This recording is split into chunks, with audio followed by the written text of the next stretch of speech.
Pada pembahasan sebelumnya, jika kita melihat dari sisi permintaan, di mana permintaan itu dilihat dari sisi pembeli atau konsumen, maka pada pembahasan kali ini kita akan membahas tentang konsep penawaran, di mana melihat dari sisi seorang penjual.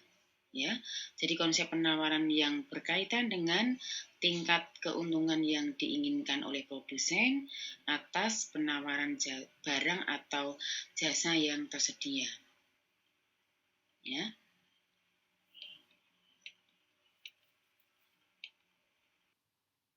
Nah, kita akan membahas tentang penawaran. Ya, kita bahas tentang penawaran, yaitu pengertian dari penawaran. Kalau kalian mengamati tadi di dalam reaksi permintaan dari sisi konsumen, di mana konsumen ini untuk membeli barang atau jasa yang diproduksi oleh produsen. Nah, pada saat konsumen yang membeli barang dan jasa, produsen cenderung meningkatkan jumlah barang atau jasa tersebut. Ya, jadi ketika konsumen itu memperbanyak konsumsinya, maka produsen akan meningkatkan barang atau jasa tersebut. Sehingga dari pengertian ini, di mana penawaran atau bahasa ekonominya adalah supply, adalah jumlah barang dan jasa yang ditawarkan kepada konsumen pada berbagai tingkat harga pada waktu tertentu. Ya, jadi ini penawaran ini adalah jumlah barang yang atau jasa yang dijual pada berbagai tingkat harga pada waktu tertentu. Nah, dalam hukum penawaran menjelaskan di mana adanya sifat hubungan antara tingkat harga dengan suatu barang atau jasa yang ditawarkan oleh produsen atau oleh penjual. Nah, ini adalah bunyi dari hukum permintaan. Semakin tinggi tingkat harga suatu barang, akan semakin banyak jumlah barang yang ditawarkan. Demikian juga sebaliknya.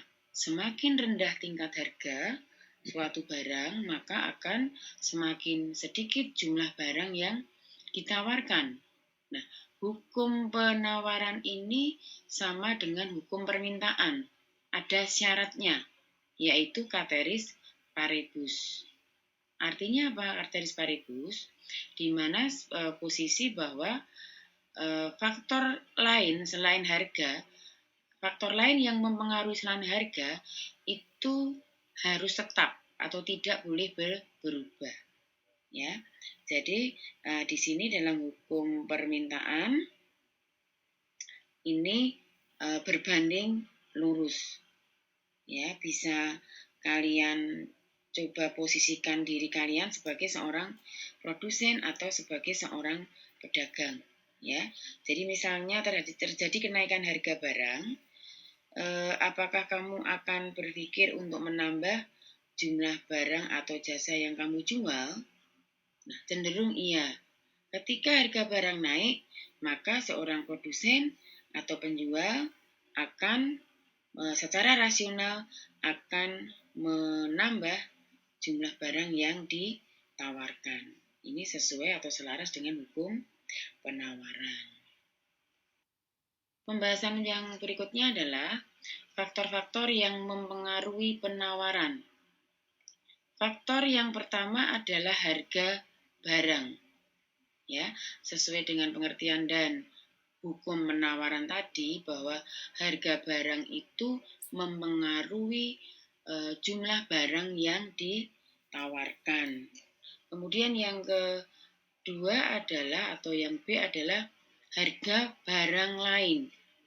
Harga barang lain ini ada dua, yaitu barang substitusi dan barang komplementer.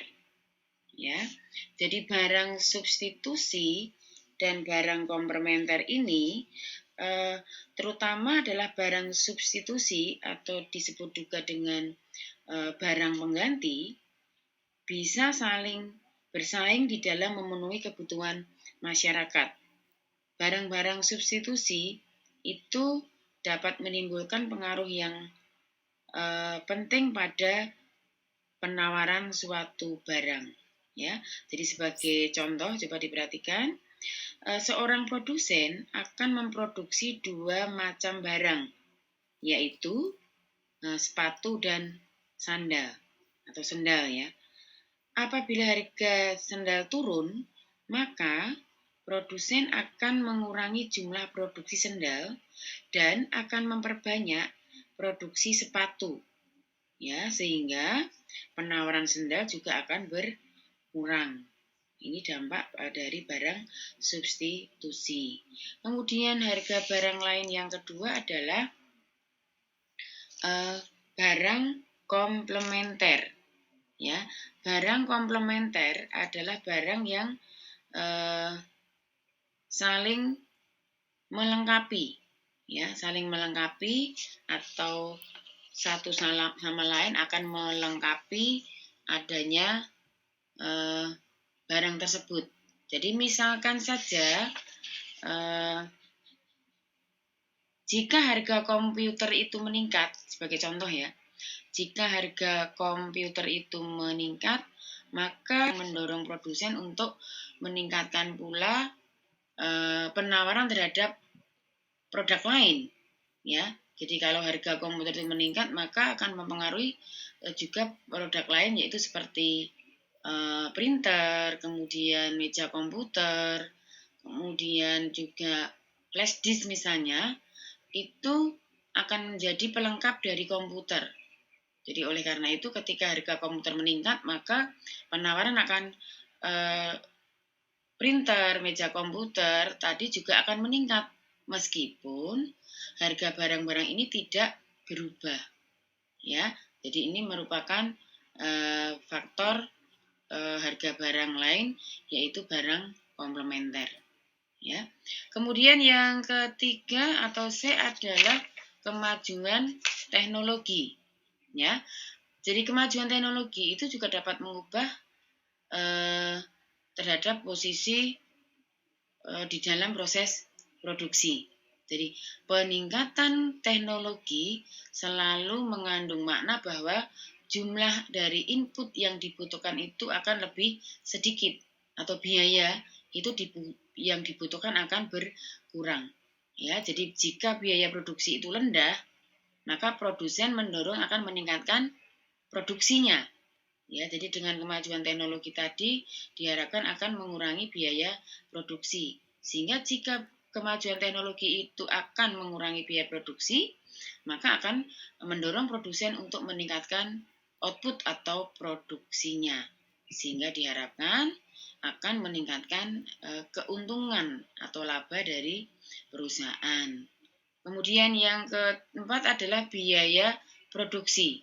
Ya, naik turunnya biaya produksi itu juga akan mempengaruhi penawaran akan barang dan jasa. Jadi misalnya meningkatnya upah tenaga kerja. Meningkatnya upah tenaga kerja karena tuntutan misalnya UMR. Ya, karena UMR naik tentunya seorang produsen atau seorang pengusaha akan meningkatkan upah bagi para pekerjanya. Nah, peningkatan upah pekerja ini akan menyebabkan peningkatan di biaya produksi. Jika biaya produksi meningkat atau semakin tinggi, maka produsen akan cenderung untuk mengurangi produksinya sehingga akan menurunkan jumlah barang yang ditawarkan. Sebaliknya jika misalnya berkaitan dengan bahan baku, jika bahan baku itu misalnya turun, maka produsen itu dapat membeli bahan baku dalam jumlah yang banyak sehingga bisa meningkatkan produksinya. Ini kalau biaya produksi. Ya. Kemudian yang kelima adalah ekspektasi penjualan. Kalau di dalam permintaan ada ekspektasi di masa yang akan datang, bagi sisi konsumen, sekarang di sisi penawaran juga ada ekspektasi penjualan. Di sini tentunya harapan produsen. Ya, jadi produsen pun memiliki harapan sama halnya konsumen. Ya, harapan di masa yang akan datang. Jadi jika produsen memperkirakan bahwa situasi perekonomian di masa yang akan datang itu misalnya akan membaik, misalnya di masa pandemi seperti sekarang ini ya, seorang produsen memperkirakan bahwa situasi perekonomian di masa yang akan datang itu akan membaik, maka pada saat ini mereka akan memproduksi lebih banyak, sehingga akan menambah stok untuk barang yang akan dijual.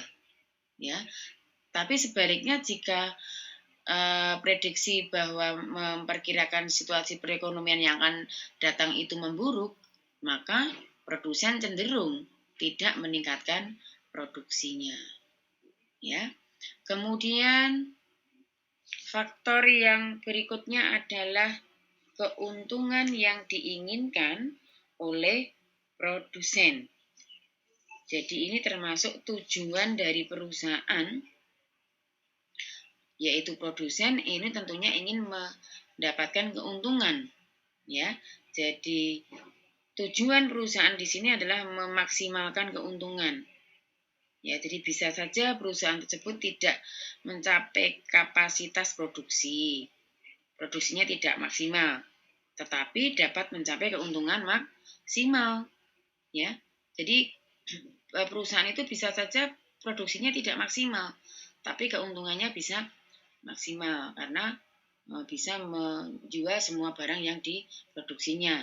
Kemudian bisa mencapai keuntungan yang diharapkan lebih banyak dari yang target minimal. Ya, ini. Kemudian yang berikutnya adalah faktor yang berikutnya adalah peristiwa alam. Ya, kejadian alam. Jadi peristiwa-peristiwa alam itu berkaitan dengan bencana alam ya. Kalau sekarang ini adalah adanya pandemi COVID-19 tentunya juga akan mempengaruhi jumlah barang yang ditawarkan ya. Ada misalnya ada bencana alam banjir, kemudian ada misalnya tanah longsor, gempa bumi. Ini juga akan mempengaruhi jumlah barang yang ditawarkan. Ya, seperti sekarang ini adanya pandemi COVID-19 tentunya memberikan dampak yang berpengaruh sangat berarti bagi seorang produsen, ya. Jadi banyak masyarakat yang kehilangan pekerjaannya, kehilangan kesempatan bekerja sehingga pendapatannya menurun, tentunya akan mempengaruhi jumlah barang yang ditawarkan. Akan ada penurunan terhadap permintaan dari konsumen atau dari sisi pembeli. Ya.